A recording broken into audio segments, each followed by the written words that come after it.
Assalamualaikum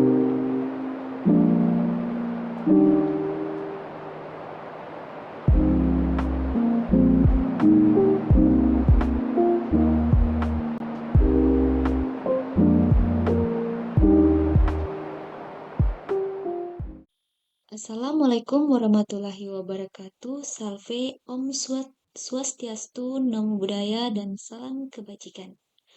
Perkenalkan, nama saya Monika Priska Pala dengan NIM 24044111522 dari kelas 3K. Saya dari Universitas Cokro Aminoto Palopo. Pada kesempatan kali ini, saya akan menyampaikan penjelasan mengenai topik topologi jaringan komputer. Semoga melalui penjelasan ini kita dapat memperoleh pemahaman yang lebih baik serta menambah wawasan bersama. Baiklah, tanpa berlama-lama, mari kita mulai pembahasannya.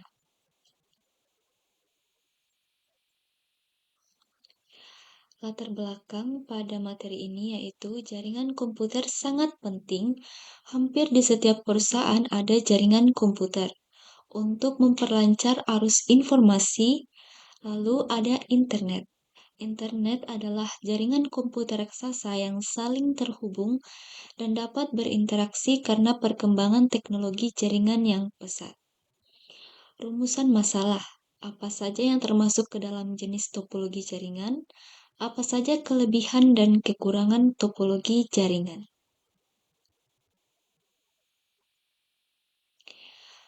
Pengertian topologi jaringan. Pertama, topologi jaringan itu adalah model, pedoman, atau sistem yang menjadi patokan terhubungnya satu komputer dengan komputer lainnya. Lalu yang kedua, ada desain jaringan komputer yang menggambarkan bagaimana komputer dalam jaringan tersebut bisa saling terhubung satu sama lain. Pentingnya topologi. Jenis topologi yang dipilih memengaruhi biaya, model komunikasi, dan kecepatan akses dalam jaringan. Faktor pemilihan topologi ada 4. Pertama ada biaya. Estimasi biaya yang dibutuhkan, lalu kecepatan harus disesuaikan dengan kecepatan akses yang diinginkan, lalu skalabilitas menggambarkan seberapa besar jaringan yang akan diterapkan. Yang keempat ada konektivitas menggambarkan cara akses pada topologi yang akan diterapkan. Definisi topologi terbagi menjadi dua, yaitu topologi fisik atau physical topologi, menunjukkan secara fisik tata letak atau kedudukan setiap komputer atau perangkat yang terhubung.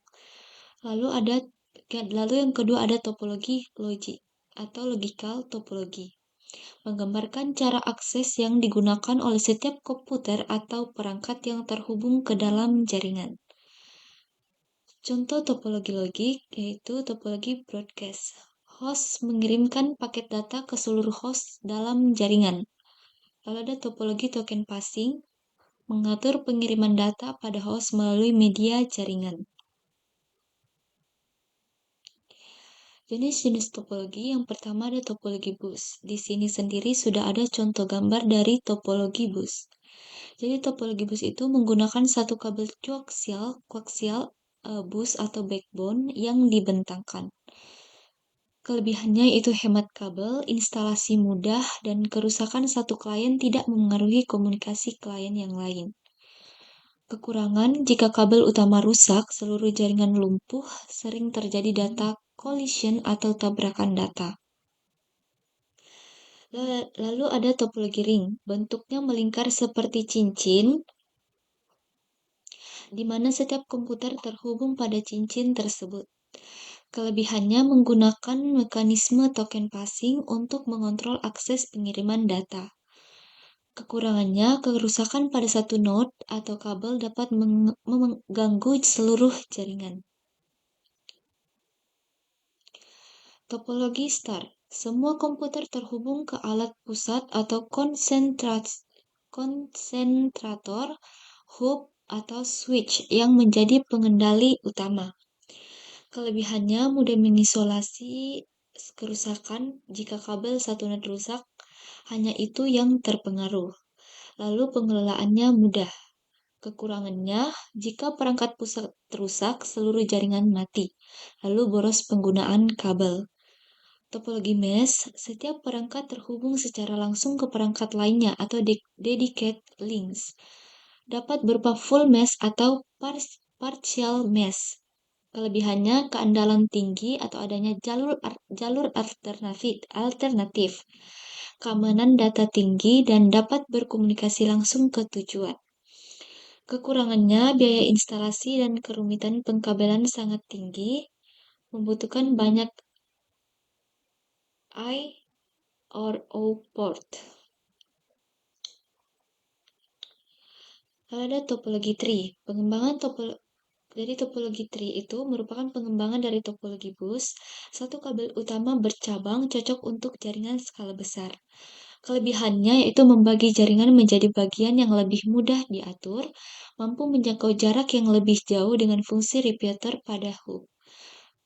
Kekurangannya kerusakan pada kabel utama atau hub tertinggi dapat melumpuhkan cabang di bawahnya. Hub menjadi elemen kritis.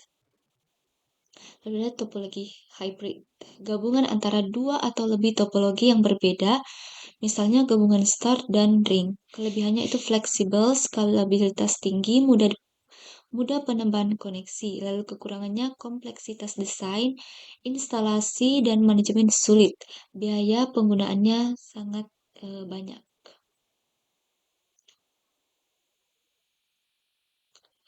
Lalu ada topologi peer-to-peer. Topologi yang sangat sederhana karena hanya menggunakan dua buah komputer untuk saling terhubung. Kedua komputer bertindak setara, berfungsi sebagai klien sekaligus server. Berbagi sumber daya tanpa server pusat khusus. Kelebihannya, biaya yang dibutuhkan sangat murah, instalasi jaringan cukup mudah, masing-masing komputer dapat berperan sebagai klien maupun server. Lalu kekurangannya, keamanan sangat rentan, sulit dikembangkan, sistem keamanan dikonfigurasi oleh masing-masing pengguna, lalu troubleshootingnya jaringan bisa dibilang rumit. Dan terakhir ada topologi linear, disebut juga topologi bus beruntut, menggunakan satu kabel utama guna menghubungkan tiap titik sambungan pada setiap komputer. Lalu ditandai dengan kesederhanaan layout dan penggunaan kabel yang minimal. Kelebihannya mudah dikembangkan, membutuhkan sedikit kabel, tidak memerlukan kendali pusat. Tata letak pada rangkaian topologi ini cukup sederhana. Kekurangannya memiliki kepadatan lalu lintas yang cukup tinggi, keamanan data kurang baik. Lalu masuk ke kesimpulan. Topologi jaringan komputer sangat penting untuk pertukaran data antar pengguna dan perangkat. Terdapat berbagai jenis topologi ada termasuk bus, ring, star, mesh, dan hybrid serta lain-lainnya. Yang setiap jenisnya memiliki kelebihan dan kekurangan masing-masing yang memengaruhi kinerja dan biaya jaringan. Oke, itu saja presentasi dari saya. Sekian dan terima kasih.